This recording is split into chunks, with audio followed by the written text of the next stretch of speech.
अस्सलामुअलैकुम दोस्तों ये बात आप सब जानते हैं कि इंसान के यहाँ इंसान का ही बच्चा पैदा होता है। गाय का बच्चा गाय की तरह होगा, भैंस का बच्चा भैंस की तरह, शेर का बच्चा शेर की तरह, कुत्ते का बच्चा कुत्ते की तरह, और बकरी जिस बच्चे को पैदा करेगी वो भी बकरी की तरह ही होगा।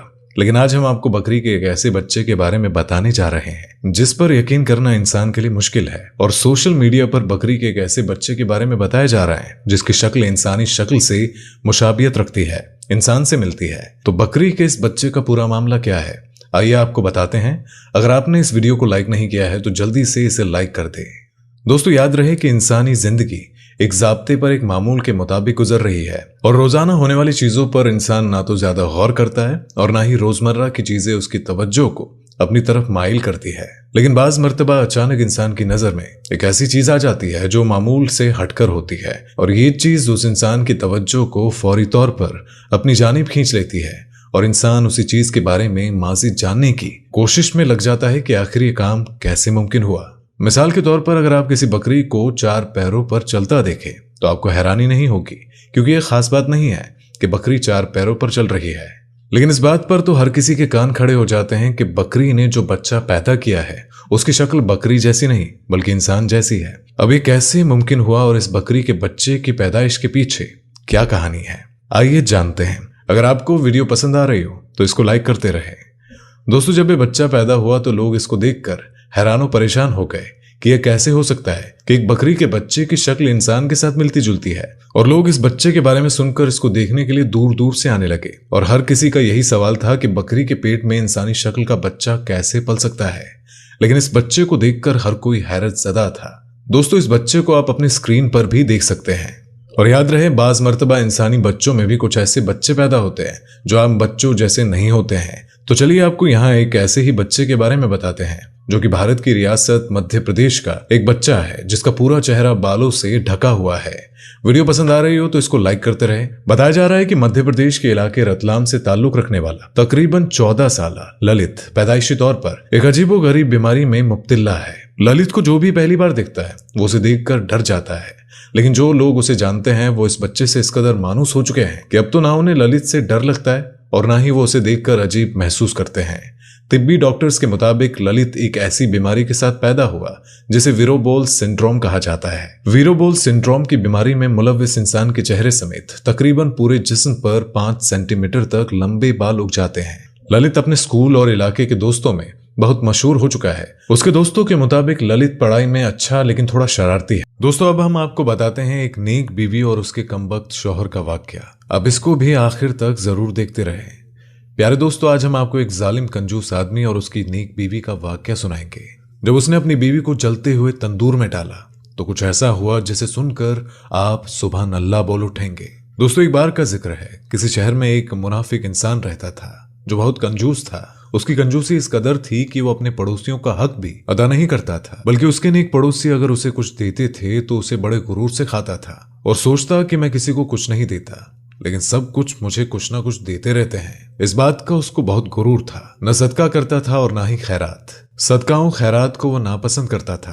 कहता था कि इन गरीबों को देकर इंसान अपना पैसा और खाना बर्बाद करता है, ये भीख मांगते रहते हैं और हम इनको क्यों दें।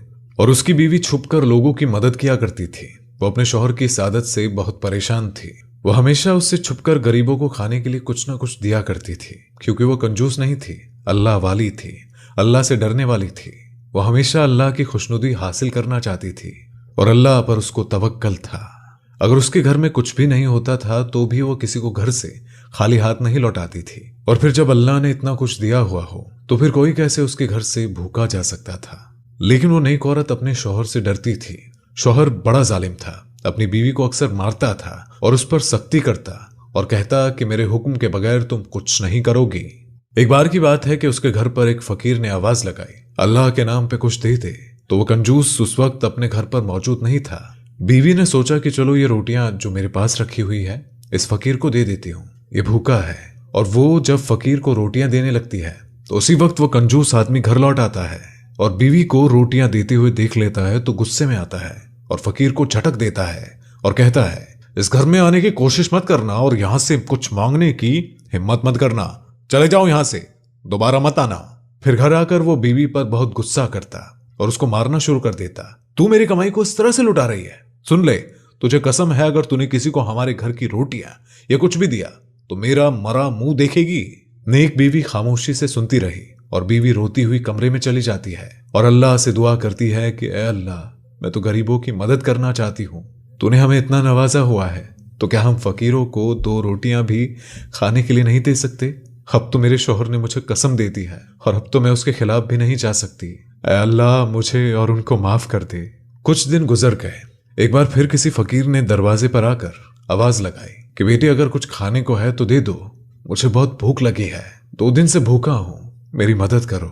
नेक औरत फकीर की बात सुनकर तड़प जाती है और तड़पते हुए दिल के साथ अल्लाह से कहती है, ऐ अल्लाह, मैं क्या करूं, इस वक्त बाहर भूखा इंसान खड़ा है, अपने प्यारे नबी मुस्तफ़ा सल्लल्लाहु ताला अलैहि वसल्लम की सुन्नत पर अमल करूं, यानी भूखे को खाना खिलाऊं या फिर अपने शौहर की कसम की लाज रखूं।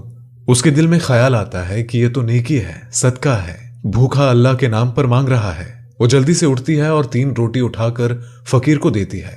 फकीर रोटियां खाकर दुआ देते हैं और वहां से चला जाता है।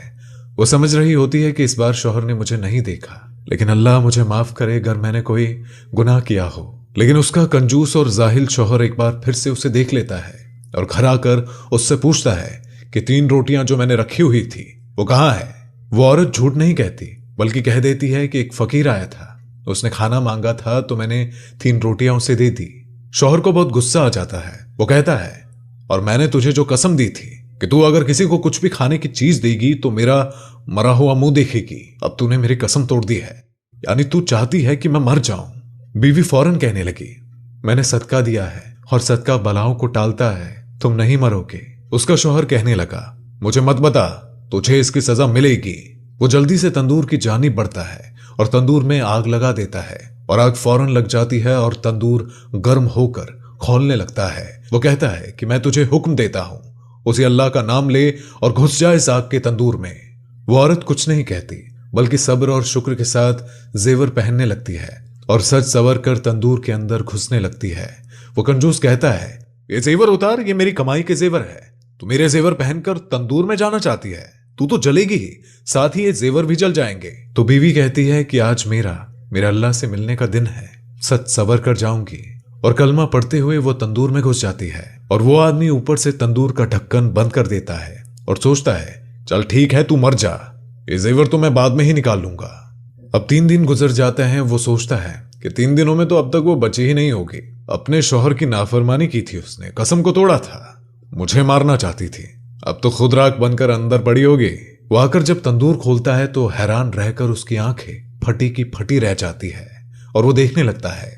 वो देखता है कि बीवी सही सलामत अंदर बैठी होती है। आग नाम की कोई चीज अंदर नहीं होती है।